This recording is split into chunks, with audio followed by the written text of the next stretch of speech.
Under-19 ప్రపంచ కప్లో భారత యువ జట్టు చారిత్రక విజయం సాధించడంపై వైఎస్ఆర్సీపీ అధినేత మాజీ సీఎం వైఎస్ జగన్ హర్షం వ్యక్తం చేశారు.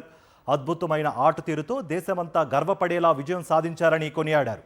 ఈ యువ ఛాంపియన్లు మరెన్నో విజయాలను సాధించి చరిత్ర సృష్టించాలని కోరుకుంటున్నట్లుగా ఎక్స్ ఖాతాలో పోస్ట్ చేశారు వైఎస్ఆర్సీపీ అధినేత.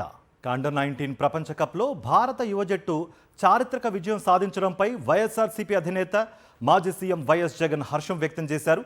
అద్భుతమైన ఆటతీరుతో దేశమంతా గర్వపడేలా విజయం సాధించారని కొనియాడారు. ఈ యువ ఛాంపియన్లు మరెన్నో విజయాలను సాధించి చరిత్ర సృష్టించాలని కోరుకుంటున్నట్లుగా ఎక్స్ ఖాతాలో పోస్ట్ చేశారు వైఎస్ఆర్సీపీ అధినేత. అండర్-19 ప్రపంచ కప్లో భారత యువ జట్టు చారిత్రక విజయం సాధించడంపై వైఎస్ఆర్సీపీ అధినేత మాజీ సీఎం వైఎస్ జగన్ హర్షం వ్యక్తం చేశారు. అద్భుతమైన ఆటతీరుతో దేశమంతా గర్వపడేలా విజయం సాధించారని కొనియాడారు. ఈ యువ ఛాంపియన్లు మరెన్నో విజయాలను సాధించి చరిత్ర సృష్టించాలని కోరుకుంటున్నట్లుగా ఎక్స్ ఖాతాలో పోస్ట్ చేశారు వైఎస్ఆర్సీపీ అధినేత.